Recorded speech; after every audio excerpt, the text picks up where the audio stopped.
Hello दोस्तों, स्वागत है आपका अपने यूट्यूब चैनल स्कूल प्रवेश में। जैसा कि आप लोग जानते हैं कि हम लोग केंद्रीय विद्यालय से जुड़ी सारी जानकारी आप तक पहुंचाने की कोशिश करते हैं। तो आज मैं एक नए वीडियो लेके आया हूं जिसमें मैं आरटी एडमिशन से जुड़ी संपूर्ण जानकारी दूंगा कि आगे की वीडियो में मैं ये बताऊंगा कैसे आरटी एडमिशन होता है, क्या होता है आरटी, इसके लिए डॉक्यूमेंट क्या होते हैं। तो सबसे पहले चलो हम लोग देख लेते हैं कि क्या क्या मैं आगे की वीडियो में डिस्कस करने वाला हूँ। तो सबसे पहले आरटी कोटा क्या होता है मैं बताऊँगा। उसके बाद आरटी कोटा के अंतर्गत मिलने वाले लाभ क्या क्या हैं, डिसएडवांटेज कैटेगरी क्या होता है और क्या क्या डॉक्यूमेंट चाहिए आरटी कोटा का लाभ लेने के लिए, और केवी में कैसे आरटी कोटा का लाभ मिलता है। ये पॉइंट सारे आगे की वीडियो में डिस्कस करूंगा। तो एक एक करके चलिए देखते हैं।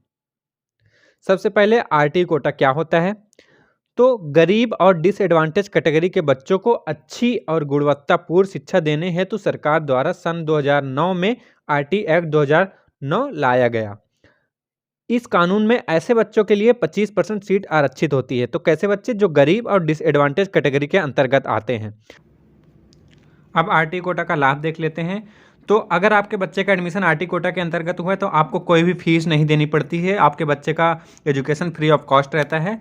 नेक्स्ट है अपना बुक, ड्रेस और ट्रांसपोर्टेशन फ्री रहता है इसमें। अगर आप अपने बच्चे को बुक दिला रहे हैं या ड्रेस दिला रहे हैं, अगर ट्रांसपोर्टेशन चार्ज लग रहा है, उसको स्कूल जाने में किसी व्हीकल से जा रहा है, तब आपको उसका रसीद जो रिसिप्ट रहता है उसको आपको संभाल के रखना है और उसको सबमिट करने पर आपको पैसा वापस दिया जाता है। इसका मतलब आपको जब बुक खरीद रहे हैं या कुछ भी खरीद रहे हैं तो आपको पैसा देना पड़ता है, लेकिन वो पैसा बाद में आपको रिटर्न मिल जाता है।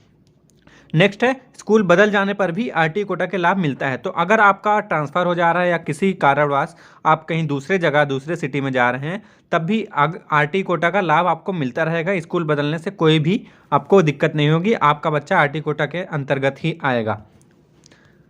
नेक्स्ट देखते हैं डिसएडवांटेज कैटेगरी। डिसएडवांटेज कैटेगरी में दो चीज होते हैं, एक दुर्बल वर्ग और एक अलाभित समूह। तो दुर्बल वर्ग कौन कौन से होते हैं? जो बीपीएल ईडब्ल्यूएस ग्राम विकास विभाग की सूची में नाम आय प्रमाण पत्र। जो बीपीएल ईडब्ल्यूएस वाले लोग रहते हैं उनको दुर्बल वर्ग कहते हैं। वो उनका इनकम जो रहता है वो बहुत कम रहता है, इसलिए उनको दुर्बल वर्ग में रखा गया। और नेक्स्ट है अलाभित समूह, सभी आरक्षित वर्ग जैसे एससी एसटी ओबीसी पीडब्ल्यूडी। तो ये जो रिजर्वेशन कैटेगरी आता है वो भी इसी के अंतर्गत आते हैं। तो ये जो होते हैं डिसएडवांटेज कैटेगरी, ये दोनों होते हैं, इनको आरटी कोटा मिलता है इनको। नेक्स्ट है आवश्यक दस्तावेज। तो ये सभी जरूरी डॉक्यूमेंट मैं आप लोगों को बताने जा रहा हूँ जो आपको अपने बच्चे का एडमिशन करवाने जाएंगे तो उस टाइम में देना पड़ता है अगर आप आरटी कोटा का लाभ लेना चाहते हैं तो। और कुछ डॉक्यूमेंट मैं ऐसे भी बताऊंगा जो आपको आरटी का नहीं, लेकिन वो डॉक्यूमेंट जरूरी है, एकदम जरूरी आपका अगर अपने बच्चे का एडमिशन करवाना चाहते हैं तो। चलिए देखते हैं। सबसे पहले बच्चे का जन्म प्रमाण पत्र, बर्थ सर्टिफिकेट आपको देना पड़ता है। फिर है बच्चे का फोटो, पासपोर्ट साइज फोटो लगेगा, आप अपने बच्चे का अभी से ही खिंचवा के रख लीजिए। और निवास का प्रमाण पत्र, रेसिडेंस प्रूफ देना पड़ता है। और जाति प्रमाण पत्र, कास्ट सर्टिफिकेट सिर्फ एससी एसटी ओबीसी वालों को देना पड़ता है, ये जनरल वालों को नहीं देना पड़ता। तभी आप अगर एससी एसटी और ओबीसी के अंतर्गत आते हैं तो ये आप लोग बनवा के रख लीजिए और इसका लाभ भी मिलता है आरडी के कोटा के अंतर्गत।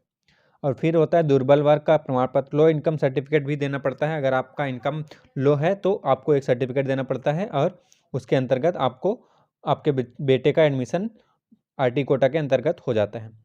फिर उसके बाद है निवास से दूरी का प्रमाण पत्र, डिस्टेंस सर्टिफिकेट भी देना पड़ता है, क्योंकि आरटी उन्हीं बच्चों का एडमिशन आरटी कोटा के अंतर्गत होता है जिसका घर स्कूल से 5 किलोमीटर की दूरी के अंदर हो।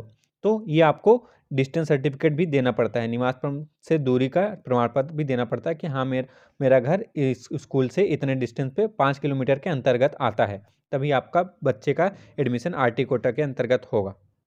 फिर है ब्लड ग्रुप प्रमाण पत्र, ब्लड ग्रुप सर्टिफिकेट भी देना पड़ता है। ये जरूरी नहीं है लेकिन बहुत सारे स्कूलों में मांग लिया जाता है। फिर है मोबाइल नंबर और ईमेल, ये तो रहना ही चाहिए, इसके बिना आप लोगों का कम्युनिकेशन नहीं होगा। मतलब ओटीपी वगैरह जैसे एप्लीकेशन फॉर्म फिल करते हैं तब भी ओटीपी वगैरह सारे मोबाइल नंबर और ईमेल पे ही आते हैं। फिर है आधार कार्ड, बच्चे का आधार कार्ड भी लगता है, तो ये भी आप लोग बनवा लीजिए तो आसानी रहेगी, क्योंकि ये एडमिशन के टाइम मांग लिए जाते हैं कई भी स्कूलों में। फिर है सेवा प्रमाण पत्र, सर्विस सर्टिफिकेट, ये बस सरकारी सरकारी जॉब जो कर रहे हैं उन्हीं को देना पड़ता है। जो सर्विस में है, सरकार गवर्नमेंट जॉब कर रहे हैं उन्हीं को बस ये सर्विस सर्टिफिकेट देता है, उनसे इन लोगों को प्रायोरिटी मिलती है और इनका एडमिशन जल्दी होता है। इससे आरटी का कोई भी लेना देना नहीं है।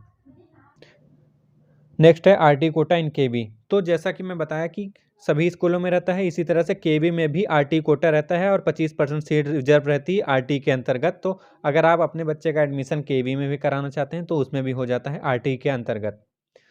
तो इसके लिए क्या रहना चाहिए, केवी में भी दुर्बल एवं अलाभित समूह के बच्चों के लिए 25% सीट आरक्षित रहती है। जैसा कि मैंने बताया कि ये जो डिसएडवांटेज कैटेगरी है उनके लिए 25% सीट आरक्षित रहती है केवी में भी।